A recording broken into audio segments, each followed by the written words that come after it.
বীর চত্বলা টিভি। রাষ্ট্র কাঠামো মেরামতের ৩১ দফা নিয়ে কর্মশালা ও প্রতিনিধি সভা করেছে চট্টগ্রাম নগরীর দক্ষিণ আগ্রাবাদ ২৭ নং ওয়ার্ড ও ডাবলমুরিং থানা বিএনপি। গতকাল সন্ধ্যায় নগরীর ছোট পোলা শাপলা কমিউনিটি সেন্টারে উক্ত কর্মশালা অনুষ্ঠানটি অনুষ্ঠিত হয়। অনুষ্ঠানে প্রধান অতিথি হিসেবে উপস্থিত ছিলেন চট্টগ্রাম মহানগর বিএনপির সদস্য সচিব নাজিমুর রহমান। এ সময় প্রধান অতিথি নাজিমুর রহমান বিএনপির নেতাকর্মীদের রাষ্ট্র কাঠামোর ৩১ দফা নিয়ে মানুষের বাড়ি বাড়ি গিয়ে কাজ করার আহ্বান জানান। অনুষ্ঠানটি সভাপতিত্ব করেন ২৮ নং দক্ষিণ আগ্রাবাদ ওয়ার্ড বিএনপির সাবেক সভাপতি মোহাম্মদ ফয়জুল ইসলাম। সঞ্চালনায় ছিলেন ২৭ নং ওয়ার্ড বিএনপির সাবেক সাধারণ সম্পাদক মঞ্জুর মিয়া। বিশেষ অতিথি হিসেবে উপস্থিত ছিলেন নগর বিএনপি এস.এম. সাইফুল আলম, বিশেষ অতিথি সাবেক কাউন্সিল ও বিএনপি নেতা নিয়াজ মোহাম্মদ খান। আর উপস্থিত ছিলেন মিজানুর রহমান মোস্তফা, আব্দুর রহিম, হেলাল উদ্দিন, আব্দুর রব, মোহাম্মদ জাকির হোসেন, মোহাম্মদ ইস্কান্দার মির্জা, মোহাম্মদ হাসান রুবেল, শহীদুল হক বাবু, জহির সহ আরো অনেকেই।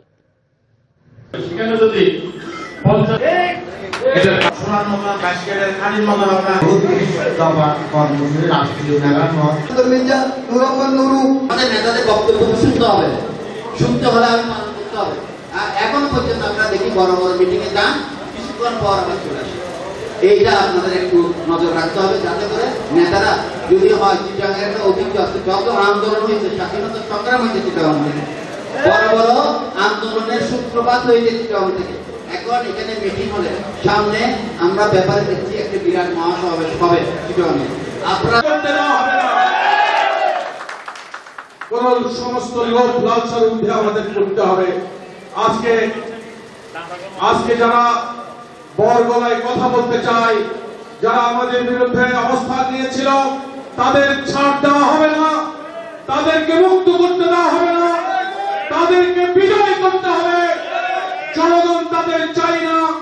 আগামী একটি সুষ্ঠু নিরপেক্ষ নির্বাচনের জন্য আমাদের যে চাওয়া ছিল, মা বোনদেরকে ভোট কেন্দ্রে নিয়ে যাওয়া, আমাদের যে উদ্দেশ্য ছিল, আমাদের যে পাওনা রয়েছে, এই দেশের মানুষের কাছে আমাদের এদেশের মানুষ আমাদের কাছ থেকে যা চেয়েছিল, তার জন্য আমাদের অধিকার প্রতিষ্ঠা করার জন্য আমি দ্বিমত নয়, আমি একমত পোষণ করছি। আমার কথা হচ্ছে, আমার একটি প্রস্তাব দেওয়ার জন্য আমি বক্তব্য রাখছি। আমার প্রস্তাব হচ্ছে ৩১ দফার ব্যাপারে সর্বপ্রথম আমার প্রস্তাব হচ্ছে শুক্রবার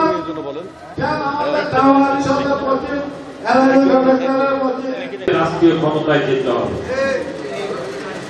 এই জন্য আমাদেরকে কি করতে হবে? জনগণের কাছে যেতে হবে। জনগণকে আমাদের মানবিক আচরণের মধ্য দিয়ে তাদের কাছে আমাদেরকে অবস্থান করতে হবে। একটা প্রজন্ম ভোট দিতেই পারেনি গত 15 বছর 3টা নির্বাচন।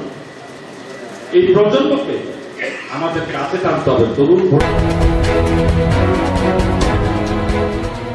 বীর চত্বলা টিভি।